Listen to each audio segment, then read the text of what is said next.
Hello everyone. In this video, we'll talk about the hardness of water. For more such videos and solved examples, you can sign up on our website apscd.in. The link is given in the description. So what do we mean by the hardness of water?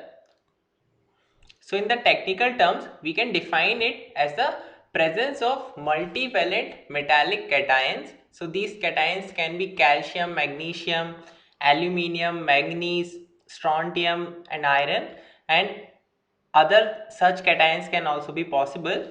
But in most of the cases when we are talking about the water, the majority of these cations are calcium and magnesium.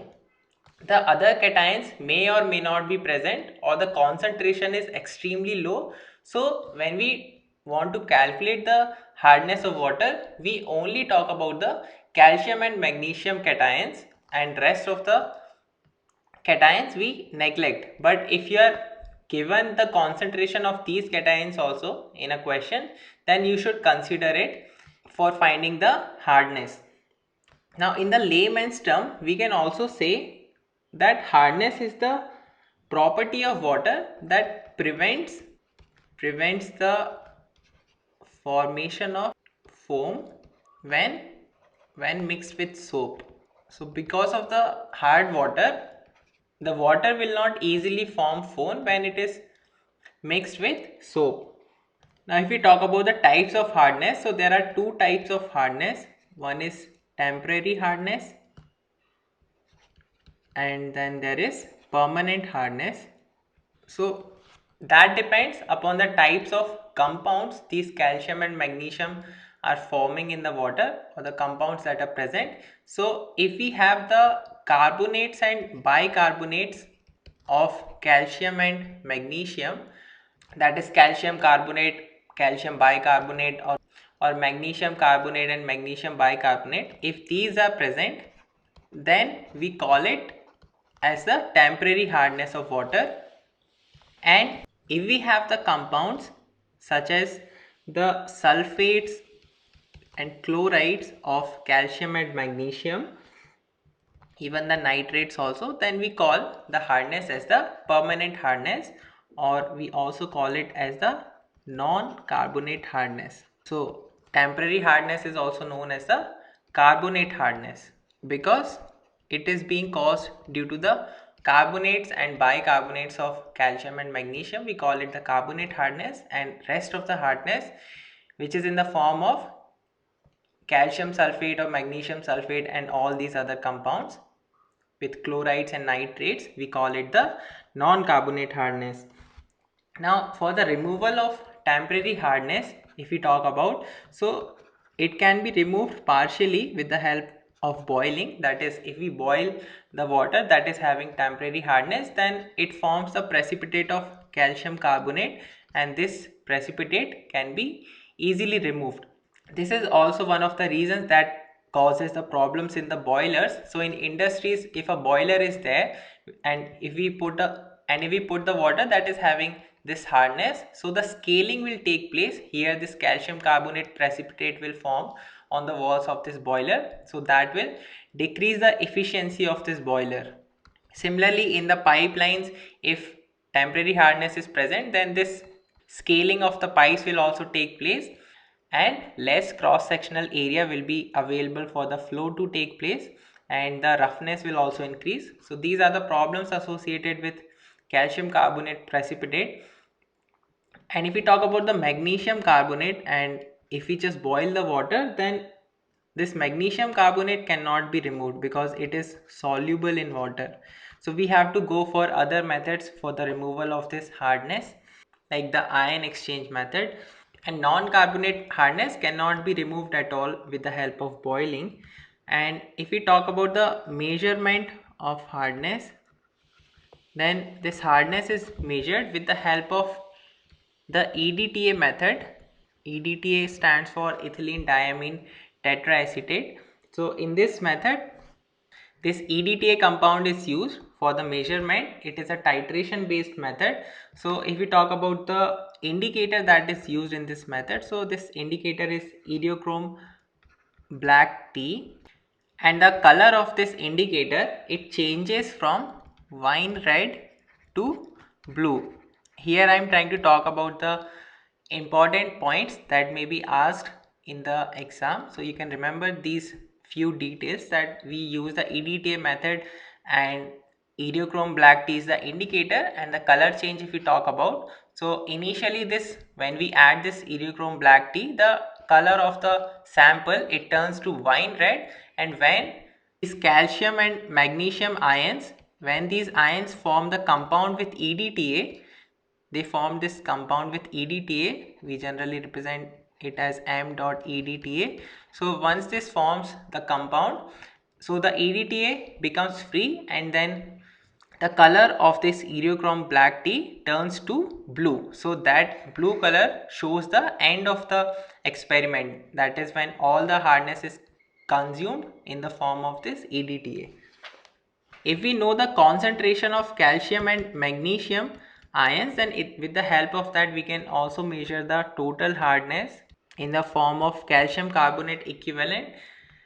As I told in the previous video, we measure this total hardness in the form of calcium carbonate equivalent. So it is given as the concentration of calcium ions in milligrams per liter by the equivalent weight of calcium plus concentration of magnesium ions in milligrams per liter by equivalent weight of magnesium times the equivalent weight of CaCO3 for converting this hardness into calcium carbonate equivalent. So these terms here, these terms are giving the equivalents of calcium and magnesium. So this term will give the equivalence of calcium in the sample, and this term will give the equivalent of magnesium. And as we are taking the concentration in milligrams per liter, so basically here we get it in milli equivalents per liter. So one more formula we can write here is that this term is a milli equivalent of calcium. So we can write milli equivalent of calcium ions plus milli equivalent of magnesium ions times the equivalent weight of calcium carbonate to find out the total hardness. So this is one more formula. I mean, based on this equation also, sometimes the question is asked in GATE. So you can remember this also. And as I told earlier, that hardness is caused by the multivalent metallic cations. So apart from calcium and magnesium, if other cations like aluminium or iron, these are also mentioned, then you have to use these also. I mean, the formula will extend to concentration of aluminium divided by equivalent weight of aluminium and so on. So we have to include these terms if these are mentioned. So we can also write the formula as concentration of calcium in milligrams per liter by equivalent weight of calcium is 20, that is its atomic weight is 40, and its valency is 2, so 40 by 2 it becomes 20. So here we have 20. Similarly for magnesium, here this is 12, the atomic weight is 24, and dividing it by 2 it becomes 12 times equivalent weight of CaCO3, so that is 50. So Ca atomic weight is 40 plus carbon is 12 plus oxygen is 16, so 3 times 16, that becomes 100, and dividing it by the valency, so we know it ionizes as Ca2 plus and CO3 2 minus, so here valency is 2, so here this value becomes 50. So that's what we are using here. So that gives us the formula for total hardness. Then let's talk about the relation between alkalinity and hardness.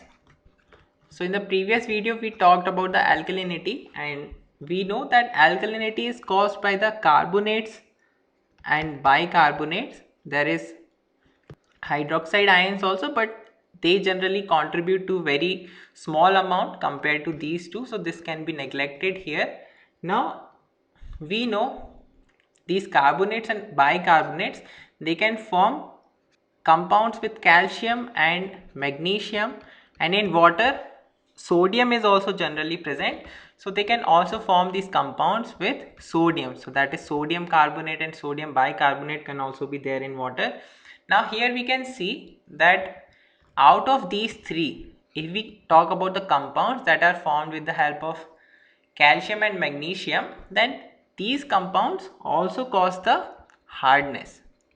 And at the same time, these compounds, because they are having carbonates and bicarbonates, these compounds are also causing the alkalinity.